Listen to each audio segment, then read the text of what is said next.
ఇర్మియా 51:21. నీవు నాకు గండ్రగొడ్డలి వంటి వాడవు, యుద్ధాయుధము వంటి వాడవు. నీ వలన నేను జనములను విరగొట్టుచున్నాను, నీ వలన రాజ్యములను విరగొట్టుచున్నాను. దేవునికి మన పట్ల ఉన్న ప్రణాళిక మనకి నమ్మశక్యము కానంత ఉన్నతమైన ప్రణాళికలను ఆయన కలిగి ఉన్నాడు.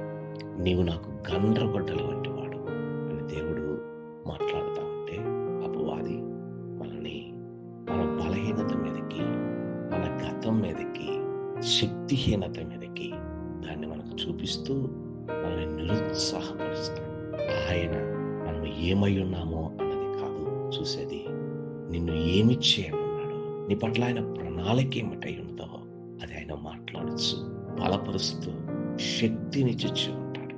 గండ్రగొడ్డలి ఊరికే ఆ పదును దానికి రాదు.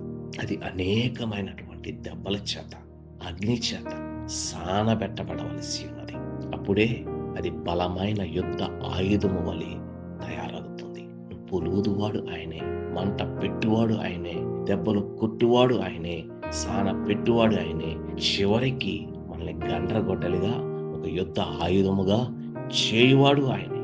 అందుకని గాయము చేయువాడును నేనే, దానిని మాన్పువాడను కూడా నేనే అని ఆయన అంటా ఉన్నాడు.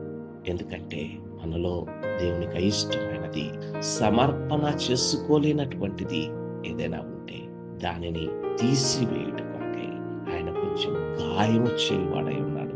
ఆ గాయమును గాయముగా ఉంచువాడు కానే కాదు, దాన్ని కట్టువాడు. Always remember what God wants to do in your life. దేవుడు నిన్ను ఏమి చేయనై ఉన్నాడు, ఎందుకు పిలుచుకున్నాడు, ఏమి అవ్వాలని కోరుతున్నాడు, ఆయన పట్ల నీ ప్రణాళిక ఏమై ఉన్నదో ఎన్నడూ మర్చిపోవద్దు. ఆయన నొప్పులోది, దెబ్బలు కొట్టి సాన పెట్టేవాడు, గాయము చేసి మాన్పువాడు. ప్రార్థన చేసుకుందాం. పరిశుద్ధుడా, ప్రేమ కలిగిన మా దేవా, నీ పరిశుద్ధ నామమునకే వందనాలు.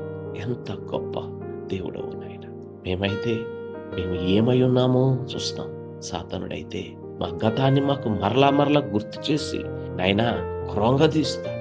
కానీ నీవైతే మమ్మల్ని నీవు ఏమి చేయనై ఉన్నావో అది మాకు మరలా జ్ఞాపకం చేసి మమ్మల్ని బలపరిచి లేవనెత్తువాడై ఉన్నావు ప్రభా. నీకు వందనాలు ప్రభా. మా పట్ల నీ ప్రణాళికలు ఏమై ఉన్నావో అవి నెరవేర్చండి నాయన తండ్రి, భద్రపరచమని యేసు నామమున వేడి ప్రార్థన చేయుచున్నాను తండ్రి. ఆమేన్.